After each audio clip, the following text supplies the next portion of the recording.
Hi hello friends, welcome to our channel. ನೀಗ ನೋಡ್ತಾ ಇರೋ ಮರದ ಹೆಸರು ಸ್ಟಾರ್ ನಲ್ಲಿಕಾಯಿ ಅಥವಾ ಸ್ಟಾರ್ ಗೂಸ್ಬೆರಿ ಮತ್ತು ಸ್ಟಾರ್ ಬೆರಿ ಅಂತಲೂ ಕೂಡ ಕರೀತಾರೆ. ಈ ಮರ ಸಾಮಾನ್ಯವಾಗಿ ಏಷ್ಯಾದಂತ ಕಂಡುಬರುವ ಸಸ್ಯವಾಗಿದ್ದು, ಇದು ಹಳ್ಳಿಗಳಲ್ಲಿ ಮತ್ತು ಅನೇಕ ತೋಟಗಳಲ್ಲಿ ಬೆಳೆಯುವ ಸಾಮಾನ್ಯ ಸಸ್ಯವಾಗಿದೆ. ಈ ನಲ್ಲಿಕಾಯಿಗೂ ನಿಮ್ಮ ಬಾಲ್ಯಕ್ಕೂ ಒಂದು ನಂಟಿದೆ. ಈಗ ಅದನ್ನು ನಾನು ನೆನಪು ಮಾಡಿಸ್ತೀನಿ. ಈ ನೆಲ್ಲಿಕಾಯನ್ನು ಸಾಮಾನ್ಯವಾಗಿ ಶಾಲೆಯ ಆವರಣದ ಹೊರಗೆ ಮಾರಾಟ ಮಾಡ್ತಾರೋ ಮುದುಕಿಯಿಂದ ಖರೀದಿಸಿ ಶಾಲೆಗೆ ಕಳ್ಳಸಾಗಾಣಿಕೆ ಮಾಡಿ ಕಲ್ಲುಪ್ಪು ಮತ್ತು ಮೆಣಸಿನಕಾಯಿ ಪುಡಿಯನ್ನು ಸೇರಿಸಿ ಅಗದು ಬಾಯಿಗೆ ಹಾಕೊಂಡಿದ್ದಂಥ ನೆನಪು ಬರ್ತಾ ಇದೆ ಅಂತ ಅನ್ಕೋತಾ ಇದ್ದೀನಿ. ಆ ದಿನ ಮತ್ತೆ ಬರಲ್ಲ. ಎಷ್ಟು ಮಧುರವಾಗಿದ್ದ ದಿನಗಳಲ್ಲ. ಈ ಮರ 30 ಅಡಿ ಎತ್ತರ ಬೆಳೆಯುತ್ತೆ. ಎಲೆಗಳು ತಿಳಿ ಹಸಿರಾಗಿದ್ದು 2 ರಿಂದ 7 ಸೆಂಟಿಮೀಟರ್ ಉದ್ದವರೆಗಿರುತ್ತೆ. ಮೇಲ್ಭಾಗದಲ್ಲಿ ನಯವಾಗಿ, ಕೆಳಭಾಗದಲ್ಲಿ ನೀಲಿ ಹಸಿರು. ಸಣ್ಣ ಗುಲಾಬಿ ಹೂಗಳು ಕೊಂಬೆಗಳ ಮೇಲೆ ಗೊಂಚಲಾಗಿ ಕಾಣಿಸುತ್ತದೆ.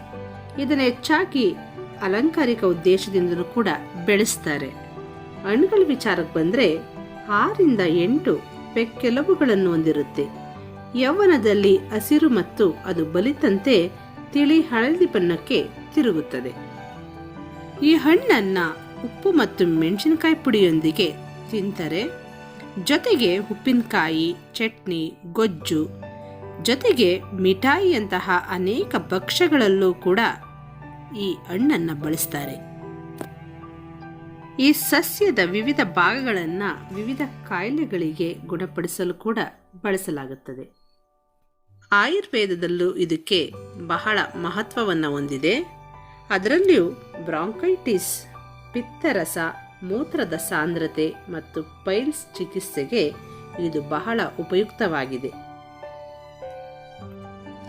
ಇದಲ್ಲದೆ ಆಯುರ್ವೇದ ಆಚರಣೆಗಳಲ್ಲಿ ವಾತವನ್ನು ಹೆಚ್ಚಿಸುತ್ತದೆ. ಹಣ್ಣನ್ನು ರಕ್ತವನ್ನು ಉತ್ಕೃಷ್ಟಗೊಳಿಸಲು ಮತ್ತು ಯಕೃತ್ತಿನ ಟಾನಿಕ್ ಮತ್ತು ರಕ್ತ ಶುದ್ಧೀಕರಣವಾಗಿ ಬಳಸಲಾಗುತ್ತದೆ. ಈ ವಿಡಿಯೋ ನಿಮಗೆ ಬಹಳಷ್ಟು ಉಪಯೋಗವಾಗಿದೆ ಅಂತ ಭಾವಿಸ್ತೀನಿ. ಇದೇ ರೀತಿ ಅನೇಕ ವಿಡಿಯೋಗಳನ್ನು ನಾನು ನಿಮ್ಮ ಮುಂದೆ ತರಬೇಕು ಅಂತ ಬಯಸ್ತೀನಿ. ನಿಮ್ಮ ಅನಿಸಿಕೆ ಮತ್ತು ಅಭಿಪ್ರಾಯಗಳನ್ನು ನೀವು ಶೇರ್ ಮಾಡಿ.